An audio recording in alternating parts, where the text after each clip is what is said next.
क्षमा की महानता। विचारवानों का कथन है कि मानव जीवन की सफलता इसमें नहीं कि भूल कभी ना हो, बल्कि सफलता तो इसमें है कि एक बार भूल करके क्षमा मांगने के पश्चात फिर वैसे त्रुटियां दोबारा ना हो। दैनिक जीवन से संबंधित दो कथाओं को यहाँ पर बताया जाता है, क्योंकि यह मानव जाति के मूल रूप लक्षण क्षमा याचना को रेखांकित करती है। क्षमा यह सद्गुण संसार भर के सभी धर्म ग्रंथों का केंद्र बिंदु है। मानव परमात्मा की एक श्रेष्ठ कृति है और मूल रूप से क्षमा जैसे सद्गुण के कारण ही वह परमात्मा से अपना आत्मिक संबंध स्थापित करता है। दूसरी ओर घृणा, ईर्ष्या एवं उत्पात आदि पाश्विक वृत्तियों के कारण मनुष्य का दैनिक जीवन कलह, कल्पना व तनाव से भर जाता है, किंतु प्यार, नम्रता एवं क्षमा जैसे सद्गुण मनुष्य के भीतर सुख, शांति एवं आनंद का संचार करते हैं।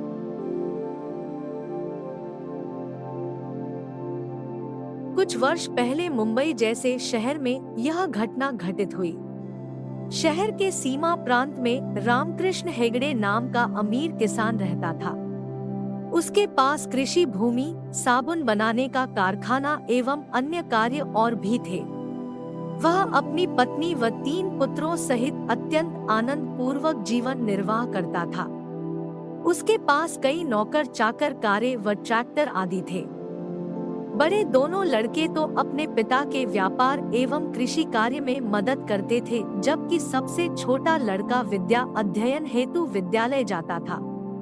इस प्रकार वे संयमित एवं प्रसन्नता पूर्वक जीवन यापन करते थे। अकस्मात एक ऐसी दुर्घटना घटित हुई कि एक दिन सबसे छोटा लड़का गोपाल हेगड़े अपनी स्कूल बस से नीचे उतरा और सड़क को पार कर ही रहा था कि तीव्र गति से आती हुई कार लड़के से जा टकराई।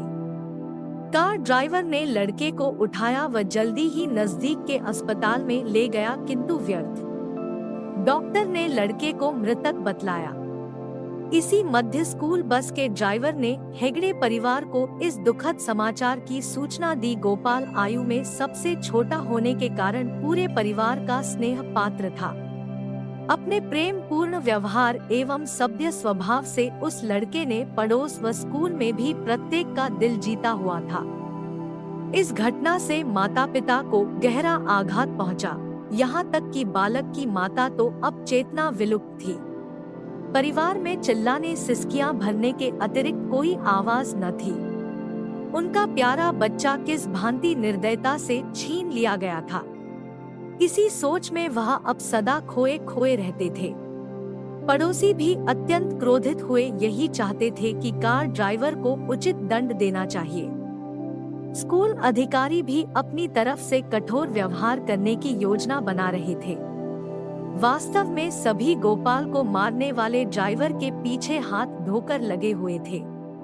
वह कार जिससे गोपाल की मृत्यु हुई, उसका मालिक प्रकाश महाजन, जो कि पब्लिक सेक्टर फर्म में ऑफिसर के पद पर नियुक्त था, द्वारा ही चलाई जा रही थी।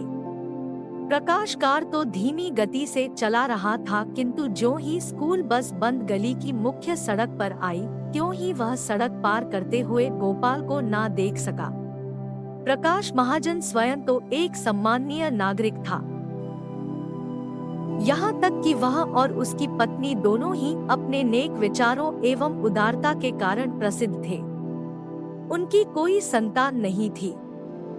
इधर क्रोध एवं शोकग्रस्त हुआ हेगड़े परिवार पहले से ही रजिस्टर में दर्ज उस केस को कचहरी में लाने की प्रतीक्षा कर रहा था। कुछ दिनों उपरांत बीमा निरीक्षक हेगड़े परिवार से कुछ पूछताछ करने के लिए उनके घर आया। जब वह जाने लगा तो रामकृष्ण और उसकी पत्नी ने स्वाभाविक ही इस दुखद घटना के विषय में कार ड्राइवर की प्रतिक्रिया के बारे में पूछा। निरीक्षक ने तो प्रकाश महाजन व उसकी पत्नी को कई बार अत्यंत अधीर अवस्था में देखा था, इसलिए उसने बड़ी निष्कपटता से बताया कि इस दुख से प्रकाश व उसकी पत्नी दोनों का दिल टूट चुका है। रात्रि में वह कई बार जागते ही रहते हैं और जब कभी घटना को स्मरण कर कहना आरंभ करते हैं तो प्रकाश मारे पीड़ा के चिल्ला उठता है। यहाँ तक कि वह समझ ही नहीं पा रहे कि अपनी भावनाओं को कैसे शांत करें। हेगड़े के हृदय पर अब गहरा प्रभाव पड़ा और उन्होंने महाजन दंपत्ति को देखने की इच्छा प्रकट की। उन्होंने निरीक्षक से सायं समय उनसे मिलने का अनुरोध किया।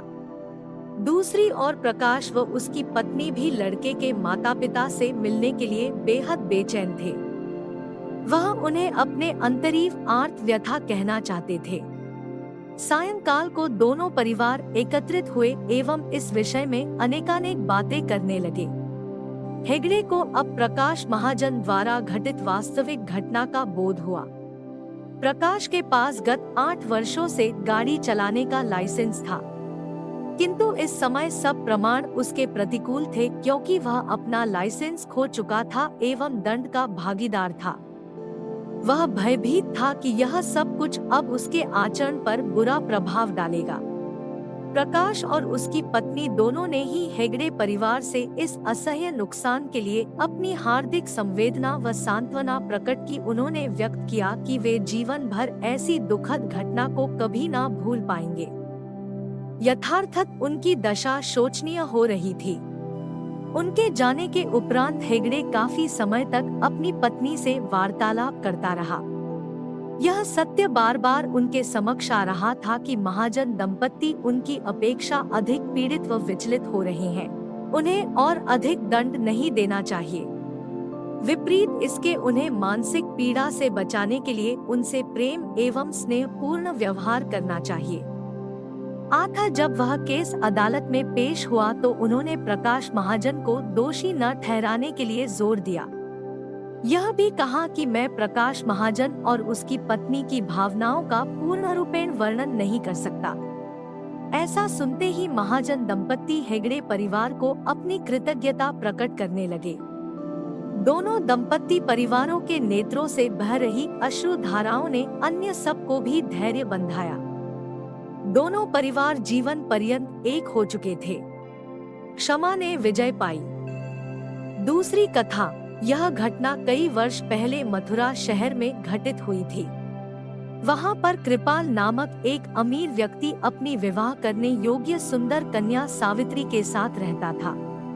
वह कन्या अपनी अति सुंदरता के लिए नगर भर में प्रसिद्ध थी। इस प्रकार कई परिवार सावित्री के पाणिग्रहण हेतु कृपाल के पास आते, लेकिन वह सावित्री के सुंदर गुणों का विचार कर उसी के अनुरूप ही योग्य वर की तलाश में था।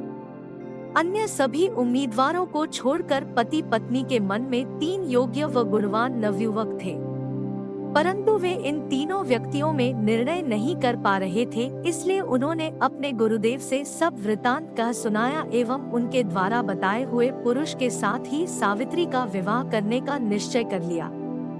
तीनों नवयुवक गुरुदेव के सामने उपस्थित हुए। उनमें से प्रत्येक व्यक्ति ही सावित्री के लिए योग्य प्रतीत होता था। यह सोचकर गुरुदेव को अब तीनों की परीक्षा लेने की सूझी। गुरुदेव ने कहा, आप तीनों को 1 माह की अवधि दी जाती है, जिसमें आपने कोई शुभ कार्य करके पुनः यहाँ पर ही वापस लौटना है और निश्चित बात का विवरण देना है। गुरुदेव ने उनके क्रियाकलापों का निरीक्षण कर यह निर्णय देना था कि तीनों में से कौन सावित्री के अनुरूप व योग्य है। निश्चित तिथि के दिन गुरुदेव के आश्रम पर एक बहुत बड़ा सम्मेलन था, जिसमें गुरुदेव के अपने शिष्यों के अतिरिक्त नगर का विशाल जनसमूह भी सम्मिलित था। उसकी पत्नी एवं सावित्री भी युवकों के पहुंचने की प्रतीक्षा में थे। विवाह के लिए इच्छुक तीनों व्यक्ति आए और अपने अलग अलग किए कार्य कहने लगे। पहले प्रार्थी ने कहा, श्रीमान जी, मैं एक व्यापारी परिवार से संबंध रखता हूँ और अपने पिता की मृत्यु के पश्चात मैं ही कार्यभार संभालता हूँ।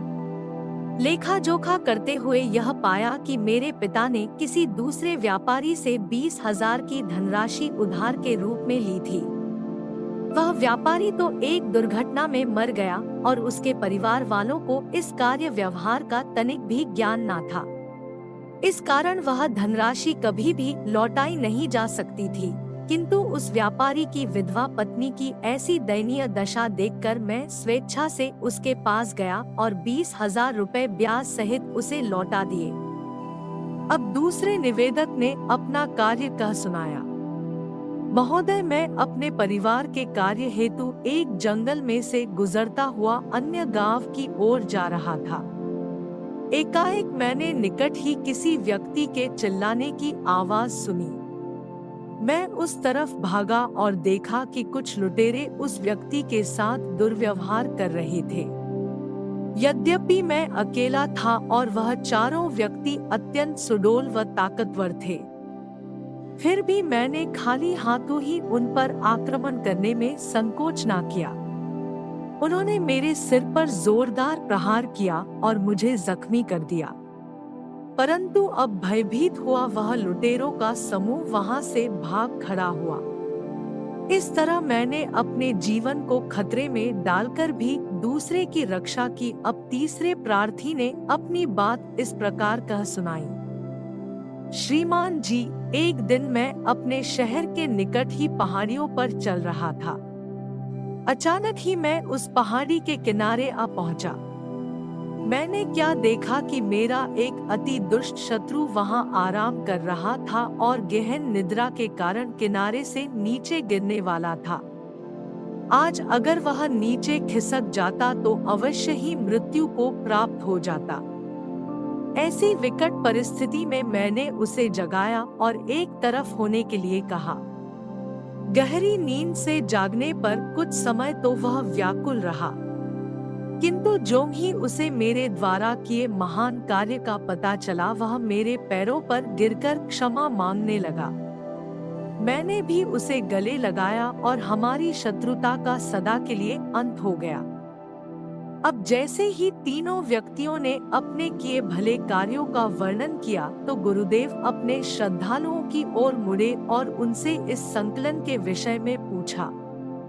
हर ओर से यही आवाज थी कि तीसरे व्यक्ति का कार्य प्रशंसनीय एवं उत्तम है।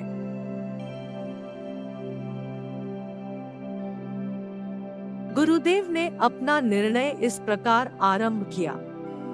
वैसे तो तीनों प्रार्थी ही शुभ गुणों से भरपूर हैं। सब ही सावित्री के वर योग्य, स्वस्थ, निपुण एवं अन्य गुणों से विभूषित हैं। किंतु क्योंकि वर के रूप में एक को ही चुनना है, इसलिए सबके कार्य योग्यता का सही परीक्षण होना चाहिए। पहले व्यक्ति ने तो ईमानदारी जैसे महान गुण को दिखाया है। आजकल ऐसे ईमानदार लोग विरले ही होते हैं। उसे भी सम्मानित किया जाता है, किंतु उसने जो यह सब कुछ किया कर्तव्यनिष्ठ होकर किया है। दूसरे नवयुवक ने वीरता पूर्ण कार्य किया है। ऐसे शूरवीर के गुण भी कम ही देखने को मिलते हैं।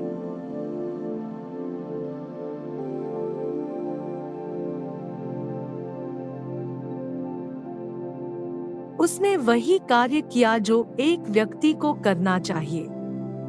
वह भी एक आदर्श शूरवीर है।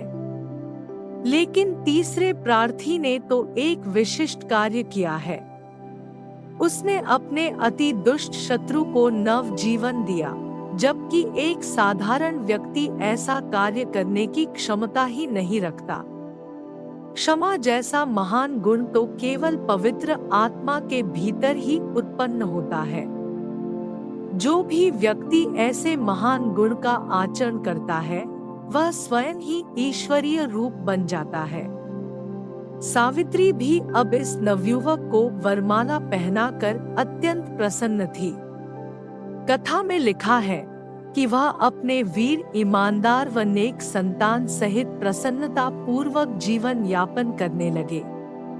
निसंदेह यह दोनों कथाएं अत्यंत शिक्षाप्रद हैं और उनके पात्र भी अपने आप में विलक्षण आभा लिए हुए हैं। प्रस्तुत दोहा इस बात का ही समर्थन करता है कि ना कहो गर बुरा करे कोई, ना सुनो गर बुरा कहे कोई, रोक लो गर गलत चले कोई, बख्श दो गर खता करे कोई। अभिप्राय यह है कि एक सदा सर्वदा दूसरे व्यक्तियों के दोष, दुर्गुण और कुविचारों से अपना भंडार न भरकर उसे वही समाप्त कर देना चाहिए और स्वच्छचित व्यवहार करना चाहिए। 2. निंदा चुगली करने वाले दुर्जन व्यक्तियों से बचकर रहना ही उचित है। वरना वह दूसरे व्यक्तियों से तुम्हारे संबंध को कलुषित कर देंगे। 3. अगर संभव हो सके तो ऐसे शूरवीर बनो कि पथ भ्रष्ट एवं पीड़ित लोगों को सत्पथ दर्शाने का प्रयास करो। 4. दूसरों की त्रुटियों को भूल जाना एवं अवगुण बुराइयों की ओर ध्यान न देकर उन्हें क्षमा करना ही अति उत्तम गुण है। संत महापुरुषों के यह सद उपदेश तभी हमारे जीवन का अंग बन सकते हैं जब हम पूर्ण सद्गुरु की चरण शरण ग्रहण करते हैं।